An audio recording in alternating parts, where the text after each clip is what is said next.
Dr. Alice Fry. If you have a pet question, just call us at 713-284-1055, 713-284-1055. All right, Carla, good morning. Are you still with us, Carla? Carla.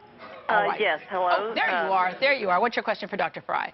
Well, it's about end-of-life issues. I have a 14-year-old Cairn Terrier that has got 2 tumors, basically one near his pancreas in the back of his stomach and one up in the front of his stomach. And he can't see, he can't hear, he has a heart murmur, he can't stand up. His legs just like slide out from under him from the front and the back. And basically the only thing he still does that he used to do is eat and drink, and he still goes outside. He has a pet door to go to the bathroom, but he does get poop on himself just about every day. And I'm afraid that he's really suffering, but my husband really is against putting an animal to sleep and wants him to die naturally. This is so hard, Dr. Fry. It's just a... These are very, very hard questions, both for people and for animals. What I always tell owners is take a look at your pet. Is the pet enjoying life most of the time? If not, ask yourself why you're keeping the pet alive. Yeah. Is it for the benefit of your pet, or is it for yourself? Yeah, my dog Ted had cancer, and it came that moment where he looked into my eyes, and you almost thought he was pleading because he couldn't even wag his tail anymore. And a lot of people have that moment, but they can't bear the thought of living without their dog. So you need to ask your husband if, you know, say that, let's do the unselfish thing. What are we keeping our dog alive for? Is it because he's enjoying himself, or is it because we can't bear the thought of waking up in the morning and not seeing that face? Because that pain's going to come for you regardless. Regardless, but it will be much worse if you think you let him suffer. And I know this from personal experience. It's very hard for me to let go. Yeah. And my dog also had cancer. I finally made the decision. I went to pick her up, and she grimaced. She didn't complain, but she grimaced, and I realized that she had been in pain despite the pain medications, and I had done it for myself. Right, right. And putting them down is a peaceful process for them, It's a very, very peaceful process. Your veterinarian will help you go through it. A lot of veterinarians will go to the home. So the dog is where it lives normally, and the family is where it lives normally. The only thing I would caution is be aware that all his life your dog has taken care of you and has been worried about you and has made sure you're safe and happy. And if you're upset, your dog is worried. So when the time comes, don't wail and cry really loudly, because you're just going to get your dog going, what is wrong with her? I need to fix it. Yeah. You need to stay calm and let this be their moment. All right. You've got a lifetime to grieve for them. Annette, good morning. Oh, good morning, Dr. Fry. We need some help here. I have a mini schnauzer. She's 5 years old, and the scratching is making me absolutely crazy. It's mostly at night, and I've gone through the whole thing with the foods and the detergents and constantly vacuuming. I mean, last night I was so desperate with the thump, thump, thump, I put her coat on, and she quit scratching. I'm at a loss. I'm thinking there's something inside of her because there's no fleas, no bugs, nothing. She is absolutely clean. I'm at a loss. Well, allergies are terrible. Make sure you're doing flea control, because the first time you go to a veterinarian, they're going to say, what kind of flea control are you using? How often are you using it? And they're going to inspect the coat thoroughly for fleas. And then they're going to say, is every furred mammal in your household on flea control?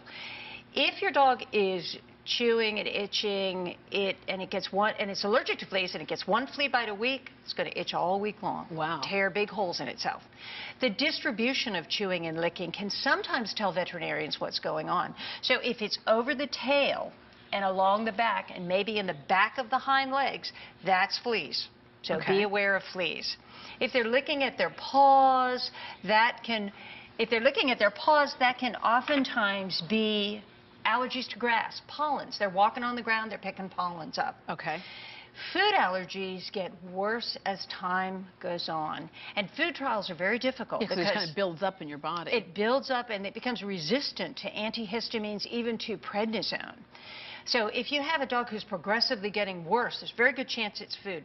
Food trials are so difficult because you've got a household full of people that are going, oh, here's a little bit of this. Yeah. And they have to have nothing. Is there a basic clean food you can give them, like rice and lamb, or, you know, that you make all the time? Used to be that lamb and rice was what we did, Yeah. but every food, if you look at a bag of food Yeah, now, it's all got lamb in it. Right. So now they got kangaroo and baked potato. Well, the key is looking at a bag of food, at least if you buy it and it's organic and that you know what's actually in it. Because when I look at the list of ingredients on a lot of the foods, it's like there's a little bit of this and then there's stuff I can't pronounce, just like with human food. Well, but what you need to do is find a protein the dog has never eaten before. Or a hydrolyzed protein. Now, hydrolyzed proteins are proteins that are broken down so that they're so small the immune system can't react to it. Okay. Based on what you're saying, I'm inclined to think this is a food allergy. It's progressive. The dog's up all night thumping and licking, and I can tell you that drives you crazy. So if I were you, I'd go to your veterinarian and say you want to do a food trial, and you have to get the whole household to sit down at dinner and say, our dog gets nothing but this for 6 weeks. Yeah. If we want to give the dog a treat, we give him a little bit of this kibble. If it's a food allergy, it's really amazing. And then you start figuring out what he's allergic to. You give him a little beef, his skin blows up, he's allergic to beef.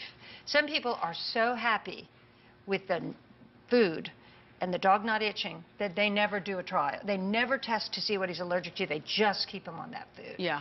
So I would say, based on what you're saying, that it's probably a food allergy. And they're much more common in dogs, as in people, than they used to be. All right. We've bred 'em. Dr. Fry, thank you very, very much. If you would like more information on Dr. Fry and her pet tips, just log on to our site at greatdayhouston.com. Okay, so since we're talking pets... That's right, it's Facebook. Today on Facebook, we want to know what's the most mischievous thing your pet has ever done. I have this cat that had a love affair. Oh, look at that one right there. That doggy had a little problem with the wall. Did that dog do that? Oh, my God. He's trying to go to the other room. You don't lock me in anywhere. Okay, I eat cat litter like it's going out of style, is what this little pooch says right there. Okay, I have a cat who decided to take all the, had a love affair with toilet paper, and so she would grab the roll from one room and take it all over the house. All right. It's like, you have a kitty litter box. Go over there. Leave the toilet paper alone. Well, log on and let us know what your pet has done. Dr. Fry, has your dog done something really, really mischievous? Well, he did excavate my back porch when I didn't really want him to when I first got him. Okay. He basically, I put a little fountain there because he did a very thorough job. Yes. And so I just thought, okay, I can punish him for it, but that probably won't work. He was just nervous. Yeah, so I put a fountain in, and he drinks out of it now. Yeah, there you go. Or sign him up with the construction crew. Okay, we'll share some of your comments a little bit later on in the show. So you adopted a new dog, you got a new fluffy bed, check. Toys and treats, check. But what about the knowledge to train your new furry friend? Yeah, not so much. Our correspondent Courtney Perna is out to prove you can teach dogs of all ages new tricks, or at least help them behave better. Hi, Courtney. Hey, Deborah, I've got some pretty girls here to help us with our demonstration right after the break, and I will show you how you can get them to do what you want, plus get some human training for yourself. Dookie, come here.